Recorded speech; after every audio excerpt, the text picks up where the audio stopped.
This picture was taken Friday, when we had less than half an inch of rain, of snow. And it slides off, and then I think this tells you the picture, right? And there's no way to counter that. So imagine with the snow coming up in a couple of days, 2, 3 inches, what's going to happen? Much like it did last year, they're going to fall off, the wind's going to pick them up, they'll find them half a mile down the road. Maybe you can, and if you think, well, why don't you remove them in winter? Well, is that where you get the most water in the springtime? So there's another alternative that I'll be working on the third high tunnel, and try to follow me here. And your 4-inch PVC pipe, cut in half, and you, much like a gutter, you install it underneath your roller. So what happens? The water shedding really goes there. You don't have that issue, even though the snow falls on it, it's okay. And you really collect the entire water, and having a certain level, well, not level, rather, it drains well. I don't know how well it works. Somebody told me it works really well. Probably not that expensive. Go with a solid gutter cover, it'll work well. Put that right on top of your gutter. You mean this? Yep, it'll fix that. It will slide over? Yep. And it'll keep all the weeds out the grass and the trash. Yeah.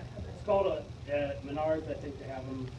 You really got to hunt for it, but it's a solid, it's no holes in it at all, but the suspension on water will take it down into the gutter, but it'll just shed that right off of there. I've had it on my house for probably 15 years now, never had to clean the gutter. Yeah, but on your house, does the snow shed like it does on there? Well, it'll still. I mean, has anybody seen an inch or 2 inches of snow sliding from that when it falls down? It's like an avalanche. Yeah. So, yeah, it may work, but I just don't like gutters. So I will definitely try that option. And so this is how it looks. Again, it's just less than an inch of snow. Yes, sir. You got it hooked to your track there? Yeah. Is that how you got it mounted? Yeah. Okay, where do you get the gutter? In the gutter at work or? Well, I need to speed up. I'm 10 minutes behind. Frost protection. It's a very cost-effective way to salvage your berries. It adds 3 to 4 degrees protection, and then you add that to the 3 to 4 degrees for the second layer, so you can harvest berries until December. And we, by experience, this is not hypothetical, we did withstand temperature all the way down to 22 degrees ambient temperature outside, and our barrier was still great inside. And because of your trellis system, you use that. Now you have different weights on your roll cover. This is a medium weight, but the heavy weight, which is 1.5 pounds, I think, it's pretty expensive. You know, that costs $150, $175. But if you harvest 2 to 3 flats of berries, that will allow you to, just because of cover, I got you cover the cost right away. So did you cut the berries down there, or they just? Yeah, these have been pruned. Okay, I just wanted to. Yes. So this is how it looks, and preferably, this is not probably the best way to go about it. Just put it row by row, so it covers everything down here, and so. Okay, bottom line. Somebody asked me. Our second high tunnel, as it is, we'll go down to the bottom here. The base structure from that catalog I showed you, $6,000. When you have the end wall, the second layer, what else is there? Something else. 2 foot side. I'm sorry? Your sides are a foot taller. Yes, oh yes, there you go. And then drip line, fabric, the whole 9 yards here, okay? Almost $9,000, which is $3 per square foot. That's pretty high. That's on high end. Those that are getting funding from the NCRS and RCS, they're paying $157 per square foot. So you're going to have to cough up some money to make it that way. This is a wild card. Remember I told you? I mean, you could add as much as $10 an hour, 140 hours, or $1,400, working $10 an hour. I don't know, but this is how much time that it took us. Again, it took me 175 hours the first one to do it by myself. So if you have help, free help, it really makes a big difference. But if you have to pay somebody, you could add another $1,000, $3,000. So that's not cheap.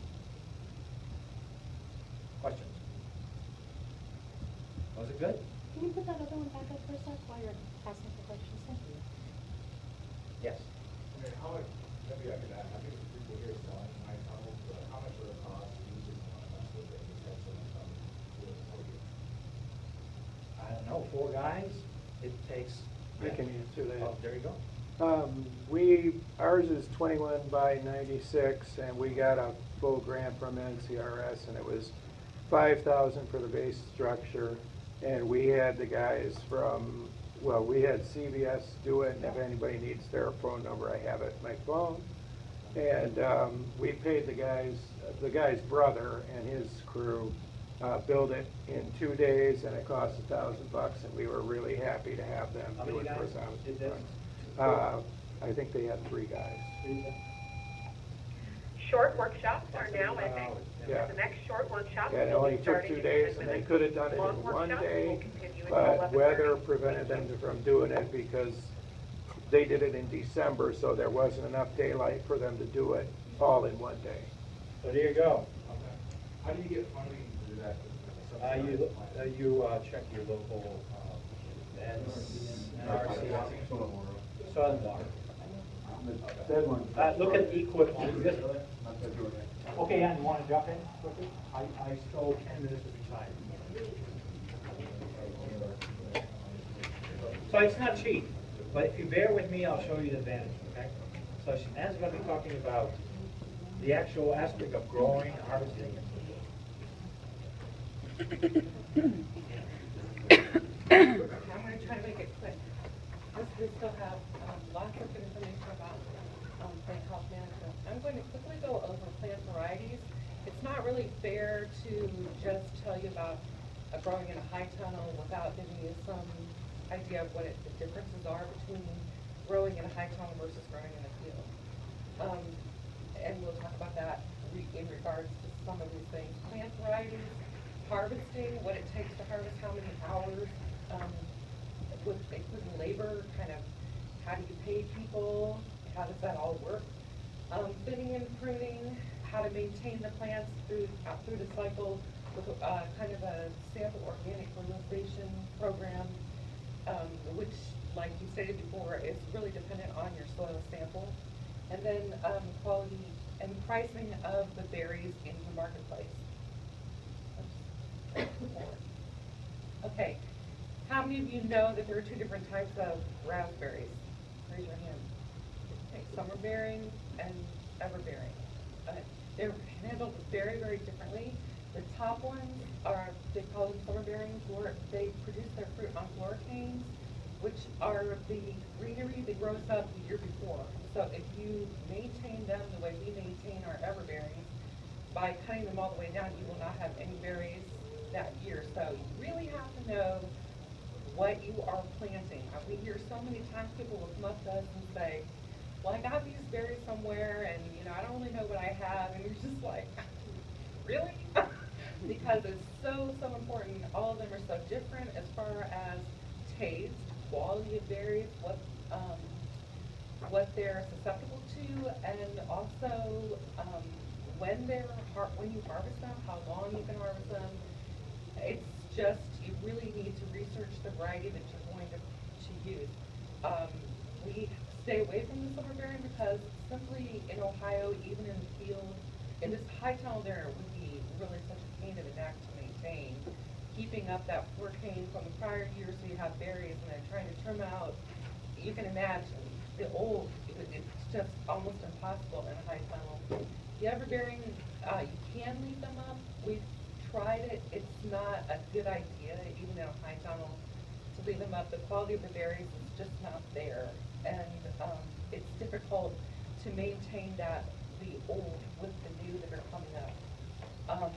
So we cut ours all the way down, and when we started in the field, we started with Autumn Britain, which was our early variety, and Caroline, which was our mid variety, and Heritage, which was our late variety. And just to kind of give you an idea, if you are going to plant in the field, you would want to find one that ripens around the 1st of July, and because like the Autumn Britain does that, and then you can actually pick all the way through frost with the Autumn Britain. You do not need to plant 3 varieties for an early, mid, and late to extend your season in the field. It just, we found that it was ridiculous because, well, Carolina are known for their taste, but they're really bushy, and so bugs get in there like Japanese beetles, and they're really difficult to maintain when you're growing organically. And then the heritage never got started, and you know, by the, your plant would be this tall, and you get about this much fruit, and then the hard frost would hit, and then it was a waste of time to grow the heritage. We found that. Even though people recommend it because it's a really well-known, you know, old type that's trusted. This is a chart of the actual growing season for them, but it's in Massachusetts, so everything would need to be moved over about a month. So you can see here, Autumn Britain, if you move it over a month, we typically had berries going really well. It's actually more than a month in early July with the Autumn Britain in the field, and then we would have them all the way till it froze. Like I would be picking in November in the field, you know, and they would do really well as field berries. Now, for our high tunnels, we chose Joan Jay. They're an early growing variety. If you even put those in the field and you move them up a month, you're talking about the same time as Autumn Britain, like it shows on the chart. And then, so in the high tunnel situation, they get early start. We have them starting the end of June, and then of course we can be picking through the month of December if we use the covers like he suggested. Dan uses. Himbo Top is another variety that's very similar to Joan Jay, and it's more resistant to root rot. And because of it coming on about 3 weeks later, we found it very useful as an additional type of berry to grow. And I'll explain that to you in a little bit. Okay, this is the green, or the blue is from that chart where that's the growing season in the Northeast. The green is our typical field production. You can see that it's extended, you know, on either side by a couple of weeks because of where we are. You can also see that in the center we primarily got the largest majority of our harvesting was in late August, early September, and then we would be doing some pruning, and we would have an additional crop come on in October.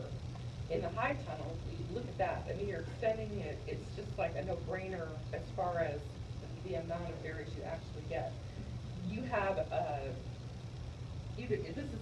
we wouldn't really consider this exactly a second crop, but because there's not the dip in there as much as there is when you see it here, you have a real time when there's nothing happening in the high tunnel, and you'll see that in a few minutes, the gap that creates. I'm trying to hurry, so I probably am sounding really choppy about what I'm saying, but do you have questions at all at this point? I'll tell